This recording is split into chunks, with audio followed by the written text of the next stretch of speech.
everybody, it's your summer reading coordinator for this year, Tate, and I'm here to bring you the first week's Junior STEAM. So if you didn't already know, this week is Dinosaur Week, and I've got some really exciting things planned, some cool trivia that I'm really excited to share with all of you guys. This is the Junior STEAM, like I've already said before, and we're going to be doing something really cool. So if you look in your bag, you've already noticed that there's probably like a dinosaur skeleton on a piece of paper. You probably noticed that. If you didn't know it's Dinosaur Week, you knew it because of that. So, in your bag, you'll find a piece of paper that looks something like this. It's going to have this head on the back as well. Put that to the side. You're also going to have about 15 Q-tips. About 15. That's what about 15 looks like.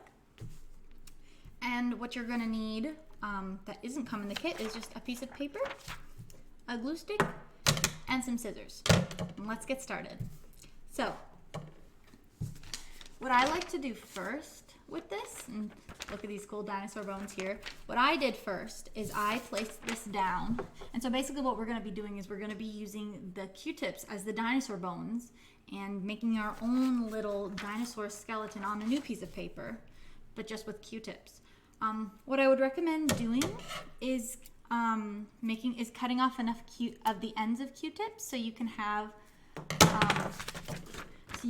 like the little Q-tip ends as the little spine, the sticky up spine parts here. Very scientific, I know. So you can have it as those cool like frill parts there. The spine doesn't actually have, anything. Well, the spine is kind of like this. It's got little things in between it, and I'm not going to get too scientific with it, but with dinosaurs, some of them have spikes and stuff on the back. This is a Triceratops, if you didn't know. So we're doing a skeleton of a Triceratops, and I don't think they generally have spikes on their back, but just looking at the way the bones look, those bones, the backbone, the bones of it actually look a bit bigger, so that's why I would recommend cutting off the little ends here first, so you can use those as the end, the backbone there. I hope that was a good explanation. So, what I did first, after cutting off some of these to make sure I had one for each of the little ends here, I took the Q-tips that I had left, and I wanted to use also the Q-tip ends for the feet. Otherwise, it doesn't matter if your Q-tip has an end or not. And so I kind of placed them where I would need a Q-tip. If you can see what I'm doing here, probably not. But so I placed it like here, and then I placed another one here, and then I bent them so they looked like a leg, like that. Or yeah, this one's bent this way. So bend it like that, and then I put it all out onto this sheet first, and then I transferred it to this sheet so I knew about approximately where they were. So then you could start with whatever you want. You could start it just somewhere around here in the paper, probably.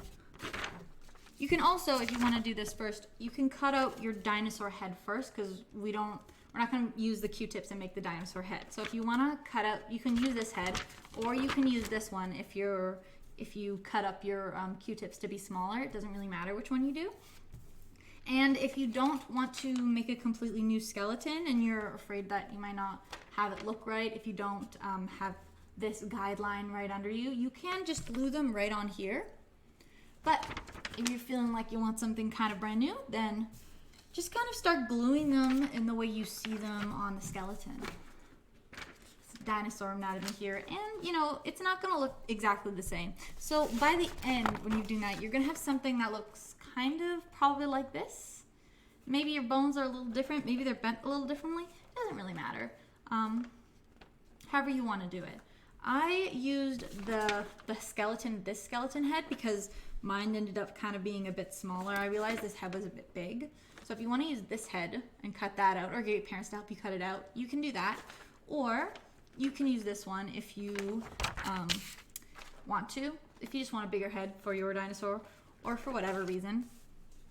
If you don't have enough Q-tips, you should have enough Q-tips. But if you wanted more, you'll probably ask your parents for some more. It's not something that's crazy if you have it or something. So there are probably some in your bathroom if you need extras. But 15 should be enough to get you there, especially if you do, like I said, if you cut off a lot of the ends so you have all your little spikes like I did here.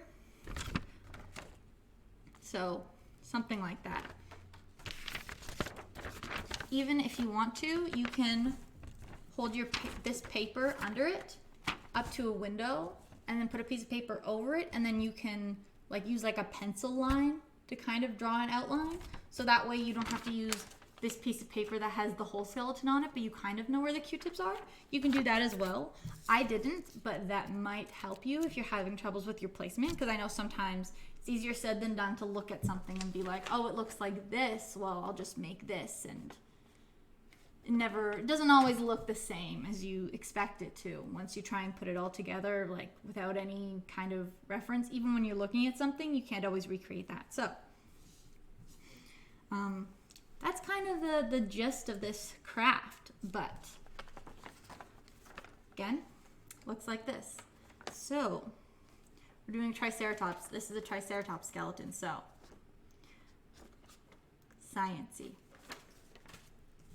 Okay, well, I think this was,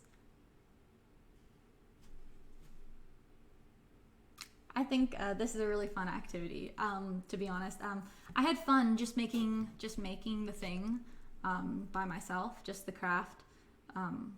It was a lot of fun, and I think it's an interesting way to look at dinosaur anatomy. Obviously, they have a lot of weird bones that we don't, and they're in a lot of different places, and their hip bones and stuff all look different. I don't have the names of the bones or anything on it. I mean, you don't really need to know the names of all the bones, but it's interesting to look at their anatomy. And then you look at our anatomy, and they're very different. They're so different, that when people find dinosaur bones, they often put them together wrong. I think it's when the Apatosaurus was found, the person who found it put the torso on the head at first. I think that's what it was. There's some really interesting ways people figure out how to put them together, and the way I think we've mostly figured out how to actually put them together is from fossils that have them in the right place, so that we can see where the bones were and stuff when that dinosaur died. But some bones don't always come like that. Sometimes you just find parts of bones and you have to try and figure out how to put them together, and a lot of times now we kind of know what dinosaur those bones come from. But anyways, I'm kind of getting ahead of myself. I hope you guys enjoyed this craft, and I'll see you next week. Okay, bye.